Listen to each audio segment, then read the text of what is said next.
مرد اور عورت کی ریکوائرمنٹ ہیں، اس کی فزیکل نیڈز ہیں، اس کے لیے پروردگار نے حلال رشتے بنایا ہے۔ شادی، ازدواج، عقد جو ہے وہ حلال رشتہ ہے۔ اس حلال رشتے کے بعد صرف کہانی صرف یہاں پہ ختم نہیں ہوتی ہے کہ مثلا آپ صرف ایک نیڈ ہے آپ اس کو پورا کریں، نہیں، پھر آنے والی نسل کی پرورش ہے، اور یہ پرورش حلال وطن ہی میں ہو سکتی ہے۔ یہ یاد رکھیے گا، آپ جب شادی کر رہے ہیں آپ صرف یہ مت سوچیں، خاص طور پر ان کی جن کی شادیاں نہیں ہو چکی ہیں، جن کی ہو گئی ہیں وہ کوشش کریں کہ ایسا ہو۔ دیکھیں، شادی صرف ایک مقصد کے لیے نہیں ہے۔ اگر آپ زندہ ہیں، آپ کا امام زندہ ہے۔ انسان، اگر کوئی مرد لڑکی ڈھونڈ رہا ہے، کوئی فیملی لڑکی ڈھونڈ رہی ہے، وہ یہ دیکھے کہ وہ یہ صرف ایک خاتون گھر میں نہیں لا رہی، ایک لیڈی گھر میں نہیں لے کر آ رہی، بلکہ آنے والی نسل کی ماں کو گھر پہ لا رہی ہے، اور یہ وہ ماں ہوگی جس کی گود میں امام زمانہ کا سپاہی بڑا ہوگا۔ تو یہاں پر بہت زیادہ کنسنٹریشن کی ضرورت ہے، اور یہ ہمارے لیے بھی ہے کہ مثلا جن کی آج اولاد ہے، جن کی آج بیٹیاں ہیں، اب خاتون کے چند رشتے ہیں، ماں ہے، بیوی ہے، بہن ہے، بیٹی ہے، یہی رشتے ہیں اس کے۔ ان سب رشتوں میں کہیں نہ کہیں کوئی نہ کوئی الوکیٹ ہو رہا ہے۔ اب اس کی کیا ذمہ داری بنتی ہے، خاص طور پہ ابھی یہ نئی شادی ہو رہی ہے، اور یقیناً اور جوان اور ہماری بہنیں بیٹیاں بھی بیٹھی ہیں، اللہ تعالیٰ ان سب کی جو ہے وہ جلد سے جلد جو ہے وہ شادی فرمائے۔ عزیزان محترم، معاشرہ بہت خرابی کی طرف ہے، یہ یاد رکھیے گا۔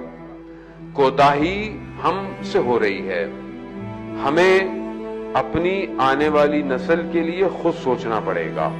اگر آج ہم وقت پر شادیاں نہیں کریں گے تو سوسائٹی میں فساد اور گناہ ہوگا۔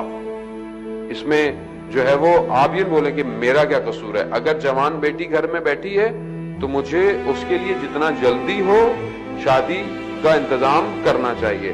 اب کیونکہ میٹرلسٹک اور میٹرلزم اتنا زیادہ ہو گیا ہے کہ شادی ایسے سے ہو۔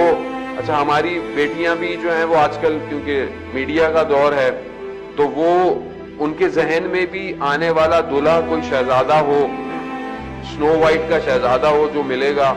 ظاہر ہے جب ڈزنی کی پیداوار ہے نا، یہ نسل تو جو پیدا ہو رہی ہے بیسیکلی ڈزنی کی پیداوار ہے۔ اب جب ڈزنی کی پرنسس کی بیگ اور پوسٹر آپ کے گھروں میں ہوں گے تو آپ کو پرنس بھی ویسا ہی چاہیے جو ڈزنی دے رہا ہے۔ اب وہ تو خواب و خیالوں میں بھی نہیں ملنے والا، تو ابھی ہمیں ہر چیز جو ہے وہ ایسی لگتی۔ تو دیکھیں، ہم مسلمان ہیں، ہم اہل بیت کے ماننے والے ہیں، ہمارے لیے اہل بیت کی زندگی سیرت ہونی چاہیے۔ ہمارے گھروں میں جو شادیاں ہوتی ہیں، شادیاں ہماری اپنی مرضی کی ہوتی ہیں ساری، جو ہمارا دل چاہے اس میں ہم کچھ بھی کریں۔ اچھا، کوئی بات کہیں تو مولانا صاحب ایک ہی تو بیٹی ہے، ایک ہی تو بیٹا ہے، ابھی یہ نہیں کریں گے وہ نہیں کریں گے، لوگ ناراض ہو جائیں گے۔ اچھا، قصیدہ کیا پڑھوانا ہے؟ فرحان بھائی کو بلائیں گے، کسی اور نوا خان کو بلائیں، قصیدہ پڑھیں، علی کے ساتھ ہے فاطمہ کی شادی، قصیدہ یہ پڑھوائیں گے مگر عمل ان کی سیرت میں نہیں کریں گے۔ خوب، یہ المیہ ہے، یہ المیہ یہ ہے کہ ہم نے اس کو تربیت نہیں کرنی ہے، آپ اس کو تربیت کریں۔ جب مولا کائنات کی شادی کا وقت آیا تو رسول خدا نے کیا حکم دیا؟ روایات، رسول خدا نے کہا کہ علی، روغن یعنی آئل اور کھجور یہ آپ کی ذمہ داری ہے، گوشت اور روٹیاں میری ذمہ داری ہے، آپ یہ ارینج کریں، میں یہ ارینج کرتا ہوں۔ مولا متقیان روغن، آئل اور کھجور لے کر آئے تاکہ اس سے مٹھائی یعنی شیرنی بنائی جا سکے، سویٹ بنائی جائے۔ رسول خدا نے خود اپنے ہاتھوں سے جو ہے وہ مٹھائی بنائی، ایک جو ہے گوسفند ذبح کیا گیا اور روٹیاں تہیا کی گئیں، اور کہا علی جاؤ مسجد میں جا کر اعلان کرو کہ لوگ کھانے پر دعوت میں تشریف لائیں۔ اب مولا متقیان جا رہے ہیں کہ دعوت تو اعلان کریں گے، اتنے سارے لوگ اور کھانا تو تھوڑا سا ہے، لیکن بہرحال انہوں نے اعلان کیا، ساری مسجد آ گئی کہ ماشاءاللہ آج بھی مسجد بھری ہوئی ہے، اعلان عمومی تھا، سب لوگ آ گئے، آپ لوگ بھی آ گئے، وہاں پہ بھی سب لوگ آ گئے۔ اب مولا متقیان کے اندر یہ ہے کہ یہ سب تو آ گئے، تو رسول خدا دل کی بات مولا کی پہچان گئے اور کہا کہ علی نہیں، گھبرائے نہیں، اللہ تعالیٰ اس کھانے میں برکت دے گا۔ روایت ہے کہ تقریباً 4000 لوگ آئے اور اسی کھانے سے کھا کر گئے۔ یعنی یہ برکت. شادی کے اندر نکات کیا تھے؟ کھانا کھلایا گیا، سب کھائے، سب چلے گئے. بعد میں رسول خدا نے کھانے کا ظرف دلہا دلہن کے لیے بھجوایا، اور جو کچھ باقی تھا وہ کچھ رشتہ داروں اور اقارب کے لیے بھجوایا. اب اس میں پوائنٹ کیا ہے؟ شادی کے خرچے میں دلہا دلہن دونوں انوالو ہیں، کسی ایک کے اوپر لوڈ نہیں ہے. رسول خدا اپنے ہاتھ سے کام کر رہے ہیں، سادگی سے شادی ہو رہی ہے، سادہ کھانا دیا گیا ہے، اور کھانے کے بعد دلہا دلہن کو بھی اور ان کی فیملی کو بھی دیا گیا ہے. عزیزان محترم، ابھی اتنا ہم مولا متقیان کو مانتے ہیں، بی بی سیدہ کو مانتے ہیں، زندگی میں یہ کہاں ہیں یہ لوگ ہماری پریکٹیکل؟ ابھی ہماری ہمت نہیں ہوتی ہے سادگی سے کام کرنے کی. کیوں؟ سوسائٹی کیا سوچے گی؟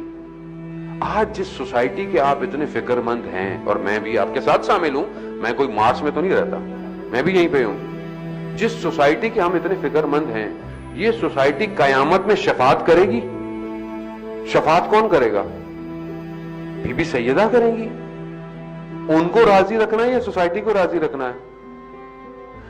لڑکا جب تک اسٹیبلش نہیں ہو جاتا، گھر نہیں بن جاتا، گاڑی نہیں ہے، یہ نہیں ہے، وہ نہیں ہے، فلانا نہیں ہے. ابھی مجھے پچھلے دنوں بڑی حیرت ہوئی، میرے ایک دوست تھے، میں نے ان سے پوچھا بھائی شادی کہاں؟ وہ بات ہو گئی ہے، اچھا ہونے میں بڑا خوش ہوا. پھر کچھ دن بعد کہنے لگے، میں نے کہا کیا ہوا؟ کہنا ہے نہیں بھائی وہ ختم ہو گیا. میں نے کہا کیوں؟ ابھی تو بات بن رہی تھی اور آپ کی تو. کہتا ہے وہ کچھ دن ہوا، خاتون نے مجھے فون میسج کیے کہ بھائی ہم رہیں گے یہاں، ہنی مون یہاں منانے جائیں گے، فلانا یہاں کریں گے، فلانا یہاں کریں گے. میں نے کہا مطلب یہ کیسی بات ہے؟ اس کی وجہ کیا تھی؟ اس کی وجہ یہ ہے کہ یہ جو ٹی وی میڈیا ہے، یہ جو سوشل میڈیا ہے، اور یہ جو ہم ڈرامے یا جو بھی ہے، بہرحال میں آپ کو نہیں بولوں گا آپ لوگ دیکھتے ہیں، کوئی اور لوگ دیکھتے ہیں، یہ جو نیٹ فلکس کی سیریز دیکھتی ہے پبلک بیٹھ کے، یہ سب دیکھتے ہیں تو اصل میں زندہ وہیں پر ہیں ہم لوگ. یہ ہم لوگ بس تھوڑی دیر کے لیے مذہبی بنتے ہیں، اس کے بعد زندگی پوری وہی ہے، برانڈڈ چل رہی ہے ہر چیز. یہاں سے تیار ہونا ہے، وہاں سے تیار ہونا ہے، مجھے یہاں کا نہیں پتا، جو پاکستان ہندوستان میں فلانی جگہ سے تیار نہیں ہوئی تو مطلب کوئی بات ہی نہیں ہے خاتون کی. اتنے لاکھوں روپے خرچ کر کے وہ منہ پہ جو بھی لگائیں گے، تھوڑی دیر میں وہ. اچھا رونا بھی نہیں ہے خاتون نے رخصتی وقت، اب تو اتنا ماڈرن ہو گیا ہے، رونا نہیں ہے. کیوں؟ اتنا مہنگا میک اپ ہے، خراب ہو جائے گا. اب یہ کیوں ہے یہ؟ جبکہ اسی روایات میں جو میں نے آپ کی خدمت میں عرض کیا کہ جب رسول خدا بی بی سیدہ کے خدمت میں بی بی پہنچی ہیں تو بی بی پہ شرم اور حیا کی وجہ سے لرزہ طاری تھا. یعنی بیٹی کے اوپر شرم اور حیا کی وجہ سے لرزہ طاری تھا. رسول خدا نے فرمایا کہ اللہ آپ کو قیامت کی لغزش سے بچائے بیٹا. یعنی میں بتا رہا ہوں سیرت بہت امپورٹنٹ ہے. اچھا یہ کیسے ہوگا مولانا صاحب؟ آپ تو کہہ کے چلے جائیں گے، ہم کیا کریں؟ آپ کی باتیں تھوڑی میٹھی میٹھی ہوتی ہیں، آپ ہمیں میٹھی میٹھی باتیں کر کے چلے جاتے ہیں، ہم کیا کریں؟ ہم یہ کریں کہ ہم اپنی گھر کے اندر جب میری بیٹی ہے نا تو میں پہلے دن سے اس کی تربیت کروں، میں پہلے دن سے اس کو رول ماڈل حضرت سیدہ دوں، پہلے دن سے اس کو رول ماڈل حضرت سکینہ دوں، پہلے دن سے اسے رول ماڈل حضرت زینب دوں، حضرت معصومہ دوں.